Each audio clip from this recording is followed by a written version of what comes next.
Assalamualaikum warahmatullahi wabarakatuh. Salam sejahtera untuk kita semua. Perkenalkan, saya Vivin Jenika Putri, STP MSI. Saya merupakan dosen tetap Program Studi Teknologi Hasil Pertanian, Fakultas Pertanian, Universitas Lancang Kuning. Video ini dibuat untuk melengkapi persyaratan sertifikasi dosen pada tahun 2026, yaitu pernyataan diri dosen dalam unjuk kerja Tridharma Perguruan Tinggi atau PDD UKTPT pada bidang pengajaran. Pada kesempatan ini, saya akan melaksanakan pembelajaran pada mata kuliah Teknologi Pengemasan dengan kode mata kuliah THP 3503. Mata kuliah ini memiliki bobot 3 SKS dan diberikan kepada mahasiswa semester 5 Program Studi Teknologi Hasil Pertanian. Perkuliahan pada kuliah ini dilaksanakan sebanyak 14 kali pertemuan, ditambah 1 kali ujian tengah semester dan 1 kali ujian akhir semester. Adapun deskripsi mata kuliah yaitunya, mata kuliah Teknologi Pengemasan merupakan mata kuliah yang mempelajari tentang konsep teknologi pengemasan bahan pangan yang meliputi sifat dan karakteristik kemasan, jenis kemasan, bentuk dan desainnya, penggunaan dan pengujian kemasan, aturan-aturan pengemasan, dan sistem labeling.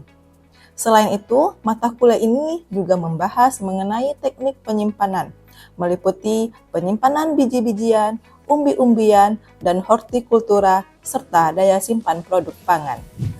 Capaian pembelajaran mata kuliah ini yaitunya 1. Menjelaskan konsep dasar teknologi pengemasan serta memahami sifat dan karakteristik material kemasan pangan. Yang kedua, menganalisis berbagai jenis kemasan pangan meliputi kemasan kaca, plastik, kertas, logam, edible film, serta kemasan modern. Yang ketiga, menganalisis dan merancang teknologi pengemasan aktif, kemasan cerdas, MAP, dan MAS. Dan yang keempat, merancang dan mengaplikasikan teknologi pengemasan pada produk hasil pertanian dengan mempertimbangkan mutu, umur simpan, keamanan pangan, dan kebutuhan industri. Selama 1 semester, mahasiswa akan mempelajari beberapa pokok bahasan, yaitu yang pertama, konsep dasar teknologi pengemasan, yang kedua, sifat dan karakteristik kemasan produk pangan, yang ketiga, jenis kemasan, kemasan kaca, kemasan plastik, kemasan kertas, edible, dan kemasan logam. Yang keempat, active packaging, yang kelima, smart packaging, yang keenam, kemasan aseptik dan hermetis, yang ketujuh, modified atmosphere packaging ataupun MAP, yang kedelapan, modified atmosphere storage ataupun MAS, yang kesembilan, penentuan umur simpan bahan pangan, dan yang ke-10, pengembangan kemasan dan label produk. Seluruh materi pembelajaran ini dapat kita akses melalui e-learning Universitas Lancang Kuning. Untuk kriteria evaluasi mata kuliah ini terdiri dari kehadiran 10%, aktivitas partisipasi ataupun OBE itu 40%, UTS 20%, dan UAS 30%. Pendekatan pembelajaran yang saya terapkan mengacu pada Outcome Based Education ataupun OBE. Dalam implementasinya, saya menerapkan pendekatan Student Centered Learning ataupun SCL dengan model Project Based Learning ataupun PJBL dan Problem Based Learning PBL dan Case Based Learning ataupun CBL. Sehingga mahasiswa berperan aktif dalam setiap tahapan pembelajaran. Metode yang saya gunakan meliputi ceramah interaktif, studi kasus, diskusi kelompok, praktikum, observasi lapangan, presentasi, penyelesaian proyek, dan evaluasi proyek. Demikian pemaparan singkat saya mengenai mata kuliah yang saya ampu. Semoga proses pembelajaran dapat berlangsung dengan baik dan memberikan manfaat bagi seluruh mahasiswa. Berikut adalah video pembelajaran dengan materi kemasan cerdas pada pertemuan ke-9. Terima kasih. Wassalamualaikum warahmatullahi wabarakatuh. Bismillahirrahmanirrahim. Assalamualaikum warahmatullahi wabarakatuh. Waalaikumsalam warahmatullahi wabarakatuh. Selamat siang teman-teman sekalian. Ya, Bu. Gimana nih kabarnya? Alhamdulillah. Saya harap kita sama-sama sehat, kita bisa semangat, kita bisa melaksanakan perkuliahan kita hari ini. Nah, saya harap walaupun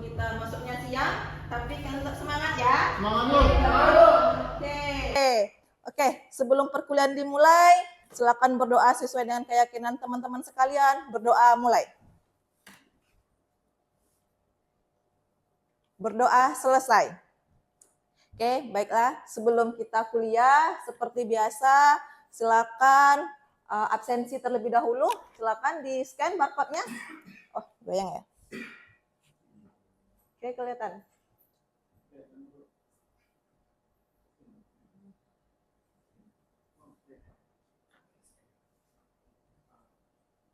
Yang di belakang kelihatan? Oke, yang hadir, yang nggak hadir, saya mau ngecek dulu. Oke. Nggak ada. Oke, hadir semua ya.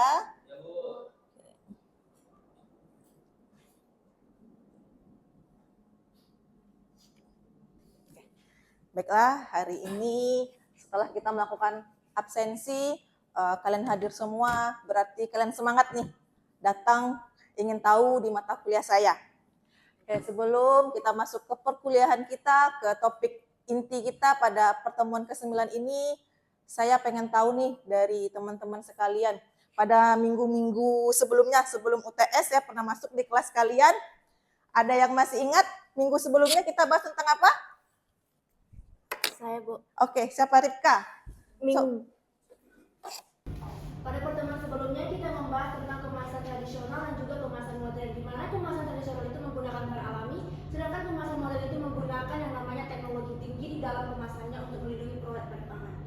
Oke, yang lain selain dari Ripka, siapa ada lagi? Elvia?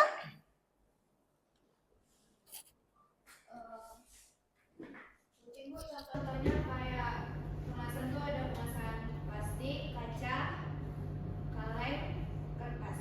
Mungkin itu contohnya.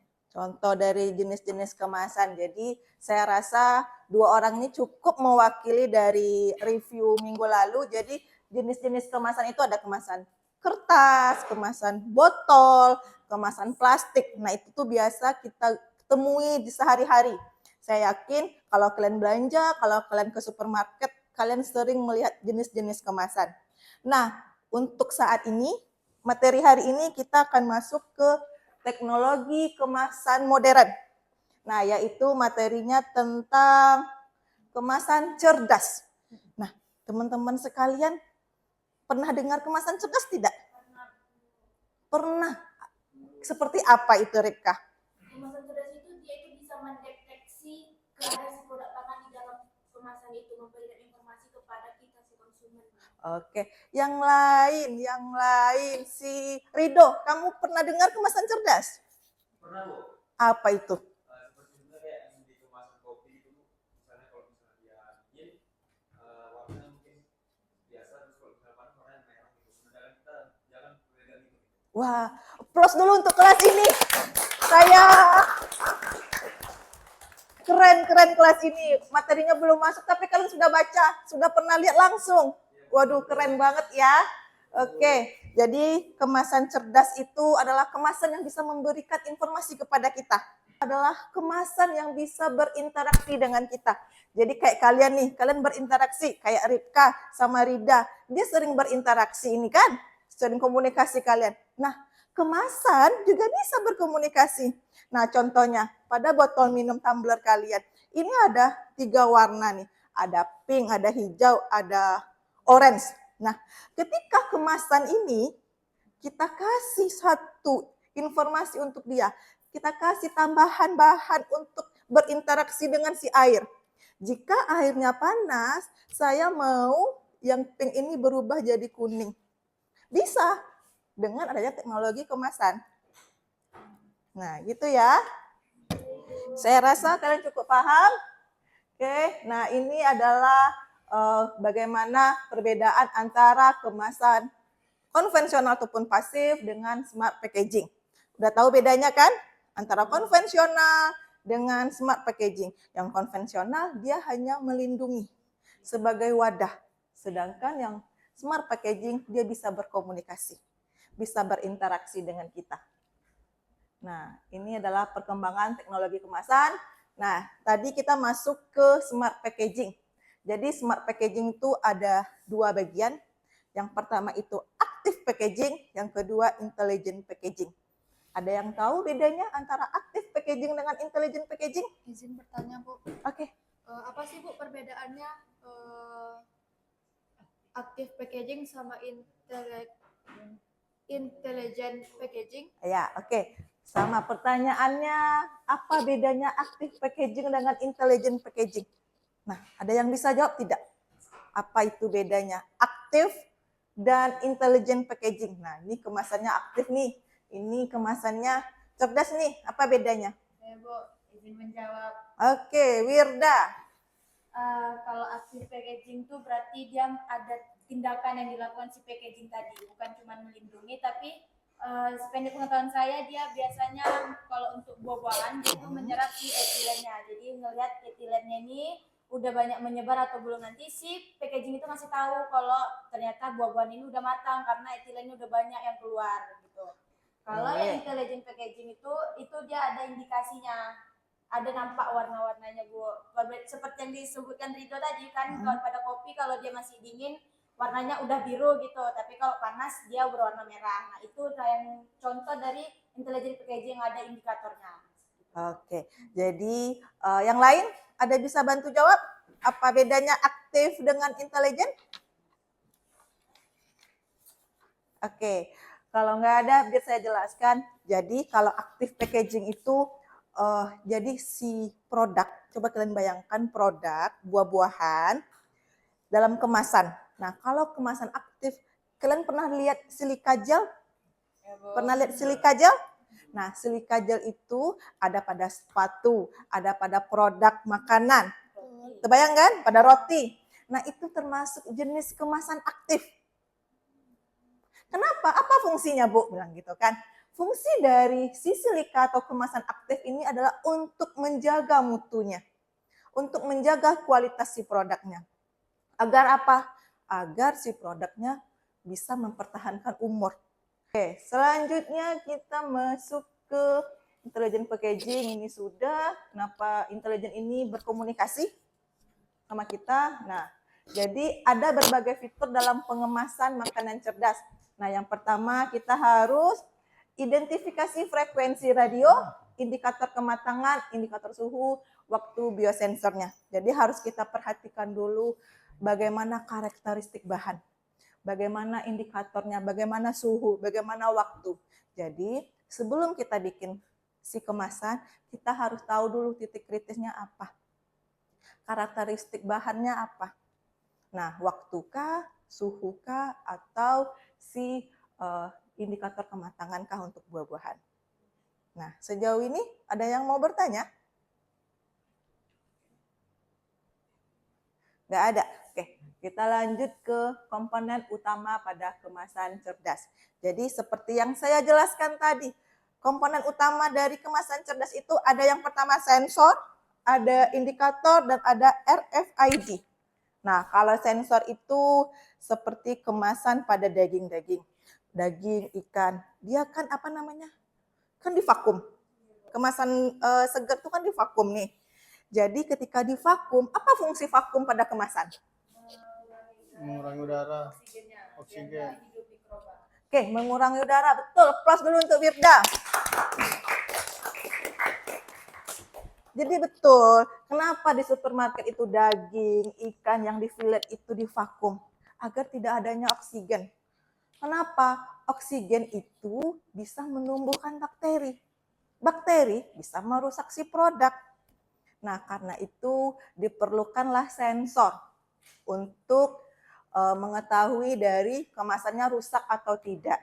Contohnya nanti kita masuk ke beberapa contoh aplikasi. Yang kedua itu indikator. Nah, kalau indikator juga sama. Ada indikator kematangan, ada indikator TTI, suhu, seperti yang dikatakan temannya tadi. Ada indikator apalagi kesegaran. Nah, itu termasuk dari segi indikator. Kalau RFID itu ya. Izin bertanya, Bu. Oke, siapa namanya? Wahyu. Ya. Bagaimana sih cara kita memilih jenis smart packaging yang tepat untuk suatu produk pangan gitu? Gimana cara kita memilih ya smart packaging. Nah, saya pengen tahu nih. Sejauh ini kita sudah bahas tentang bagaimana kemasan cerdasnya. Nah, ada yang bisa jawab?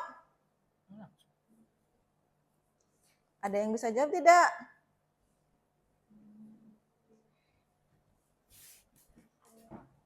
Saya boleh jawab juga. Oke, boleh. Kalau pembagiannya ya, sepemahaman saya dari beberapa slide tadi, biasanya kalau yang untuk packaging makanan itu baiknya dia pakai yang active packaging, yang pakai si etilen lagi, bulir apa tadi Bu namanya? Bulir itu yang Silika. gel. Nah, kalau untuk buah-buahan atau produk segar lainnya baiknya dia pakai yang si indikator tadi Bu. Jadi kan kita kelihatan produk ini tadi itu udah berapa lama sih ada di raan itu, jadi dia masih segar atau enggak. Kan kalau di kita di supermarket melihatnya kalau di bawah cahaya segarnya itu semua, pas nanti dia bawa rumah rupanya udah pada layu. Jadi kalau ada di indikatornya di produk segar kayaknya itu lebih berkomunikasi ke kita kalau produk ini tuh udah lama, jadi dia mungkin udah agak layu gitu. Oke, ya. Jadi Wahyu dan teman-teman sekalian, bagaimana cara kita mencari kemasan yang tepat ya untuk kemasan cerdas. Jadi pertama kali, ketika adik-adik pengen riset tentang kemasan, pertama kali yang adik-adik perhatikan adalah produknya. Adik-adik mau memilihnya apa? Kalau adik-adik memilihnya mengemas buah, berarti adik-adik harus perhatikan itu apa yang terjadi perubahan. Contoh yang dibilangkan temannya Wirda tadi betul. Kalau dari segi buah itu dia mengeluarkan etilen. Nah, etilen itu bisa merubah warna dari suatu bahan kemasan. Contohnya kita bisa mengaplikasikan nanozolit dan amonium molibdat. Nah, nanti kita bahas bagaimana mekanismenya. Jadi pertama kali itu yang kita perhatikan Wahyu, bagaimana karakteristik si bahan. Kalau Wahyu pengen mengemas susu, susu apa? Titik kritis susu apa? Suhu kan? Nah, suhu betul. Berarti yang harus kita bikin adalah kemasan indikator time temperatur dari segi segala suhu. Nah, tadi saya udah panjang lebar bahas, kasih materi. Saya nggak mau apa yang sudah saya berikan ini tidak bisa kalian aplikasikan. Sekarang saya mau bagi 3 kelompok. Nih kelompok 1, ini kelompok 2, nah ini kelompok 3. Oh, kita bagi 4 kelompok aja deh. Ini 1, ini kelompok 2, ini kelompok 3, ini kelompok 4. Saya kasih kalian studi kasus tentang kemasan. Jadi saya minta kalian pergi ke sebuah supermarket. Bayangkan ya, perginya nggak sekarang nih. Kalian bayangkan, kalian pergi ke supermarket. Nah, kalian seorang supervisor. Nah, kalian ingin menjual buah alpukat yang tingkat kematangannya itu berbeda-beda.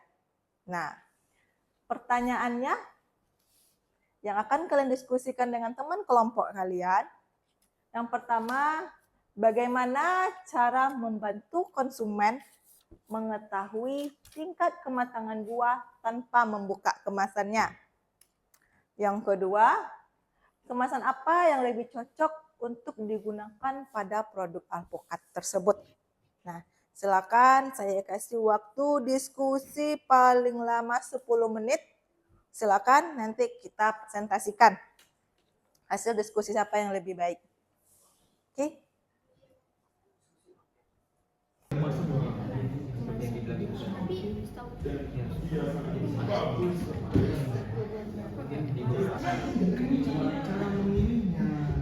Cara memilihnya, masalah tanpa dipencet-pencet.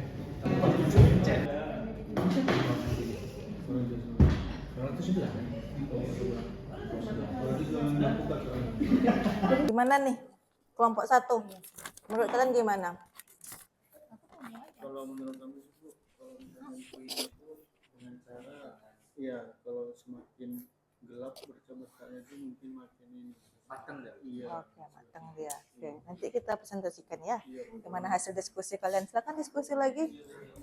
Ini gimana kelompok 2? Udah Bu, udah ketemu sih hasilnya dari pemaparan Ibu tadi, kami udah menyimpulkan. Udah ketemu, udah tahu kalian kalau kalian sebagai supervisornya kalian mau menjual, udah tahu gimana cara-cara ngasih tahu ke konsumen. Udah, gitu ya. Kita presentasikan. Oke, mana nih kelompok 3? Kalau kelompok 3 gimana? Jadi setelah industrinya, sistem label ini berbasis warna ini kami memilih itu buah mangga. Memiliki hijau mentah, hijau berarti mentah. Itu matangnya ada 3-4 hari. Oke, jadi berarti kalian sudah tahu ya caranya ngasih tahu konsumen nanti bagaimana perubahan warna. Kuning atau coklat mungkin dia hampir matang, Bu, setengah matang. Oke, nanti didiskusikan lagi, Baik, Bu. rampungkan hasil diskusinya nanti kita presentasikan. Ini kelompok 4 nih, kelompok terakhir. Gimana menurut kalian? Mungkin menurut kalian setelah kami teliti dan analisis ini sama kayak yang tadi telah menjelaskan ya. Kan itu pertanyaannya bagaimana cara membantu konsumen gitu. Jadi caranya kita kayak menggunakan kemasan indikator yang berupa yang dipaparkan tadi. Oke. Penelitian ibu sebelumnya. Oke, berarti sudah paham ya berarti ya kalau ada konsumen nanya ke kalian nantinya, oke berarti sudah bisa buka usaha buah-buahan. Oke, saya rasa waktu diskusinya sudah selesai. Saya minta salah satu kelompok untuk mempresentasikan hasil diskusi kelompok kalian. Berdasarkan studi kasus kita, kalau kalian sebagai penjual alpukat, kira-kira apa yang akan kalian lakukan ketika konsumen bertanya ke kalian? Dan jenis kemasan apa yang akan kalian rekomendasikan? Nah, saya minta kelompok mana tadi ya, yang udah benar-benar bagus. Kelompok 2. Kelompok 2 silakan. Di depan coba. Di situ Bu. Ya.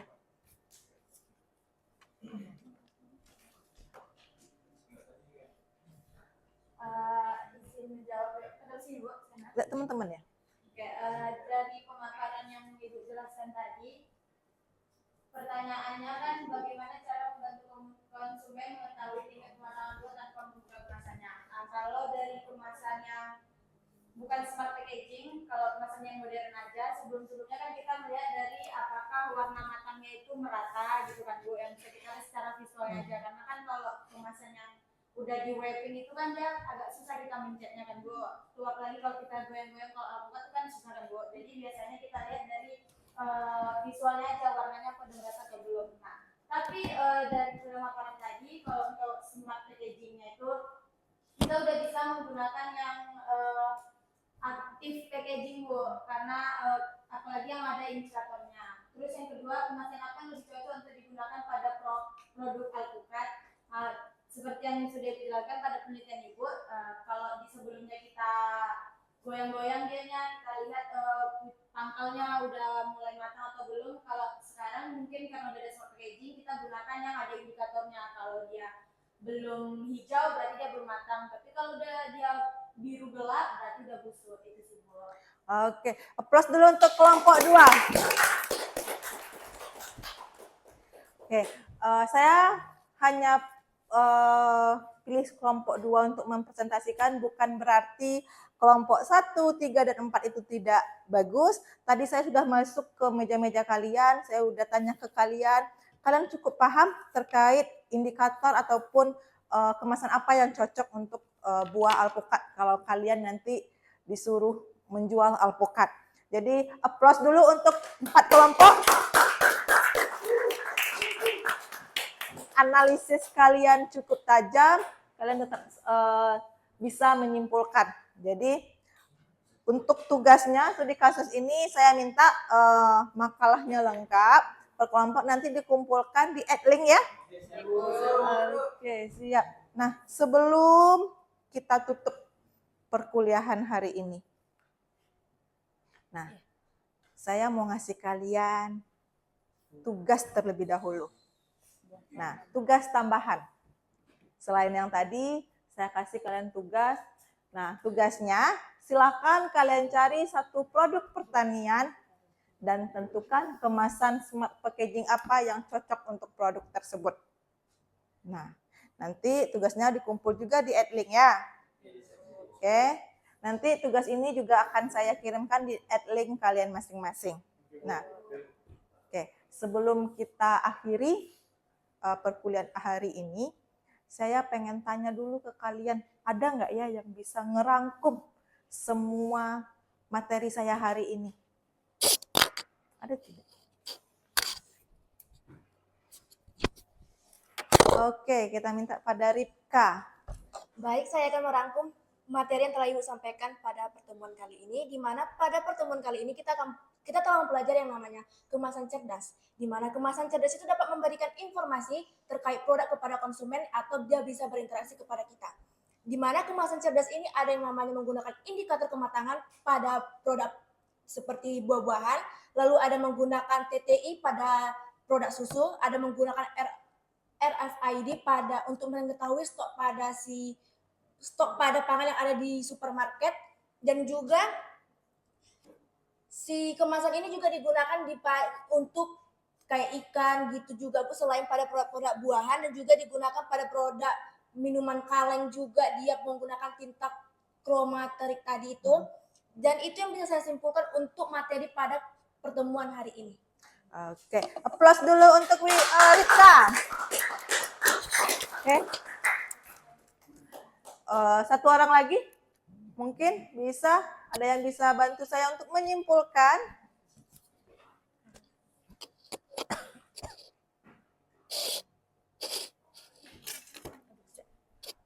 Ada yang bisa bantu saya?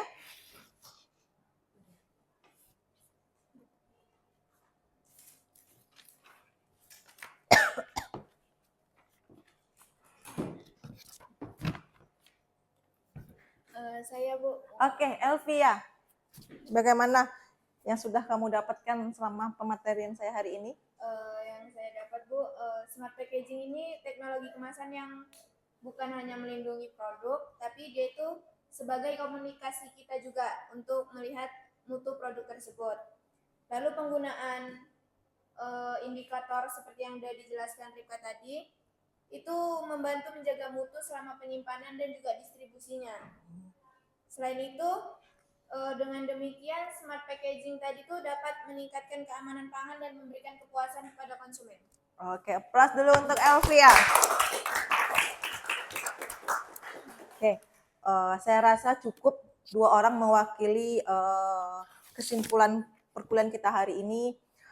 Jadi yang perlu saya tegaskan ke teman-teman sekalian, jadi smart packaging itu adalah kemasan pintar ataupun kemasan cerdas yang bisa berinteraksi dengan kita, yang bisa menginformasikan ke kita bagaimana kondisi si produk dalam kemasannya. Nah, jadi nantinya saya harap setelah mempelajari kemasan cerdas ini, teman-teman lebih cerdas dalam memilih makanan menggunakan kemasan. Lebih tahu lagi, lebih teliti lagi. Jadi yang dilihat jangan expired date-nya aja. Jadi teman-teman sudah mengetahui apa itu kemasan cerdas, apa itu kemasan aktif, apa jenis-jenis dari kemasan cerdas. Ada indikator kesegaran, ada TTI dari suhu, ada indikator kematangan dari segi buah. Jadi banyak. Jadi nanti saya harapkan apa yang sudah dipelajari hari ini bisa diterapkan di kehidupan teman-teman sehari-hari. Jadi nggak cuma ngelihat dari expired date. Banyak informasi yang bisa kita dapatkan dari kemasan ya. Jadi oke. Jadi nggak cuma kemasan yang cerdas, kita harus jauh lebih cerdas. Applause untuk kita semua. Oke, kita tutup kelas hari ini. Semoga apa yang saya sampaikan bisa bermanfaat untuk teman-teman sekalian. Wabillahi taufiq wa hidayah. Wassalamualaikum warahmatullahi wabarakatuh. Waalaikumsalam warahmatullahi wabarakatuh.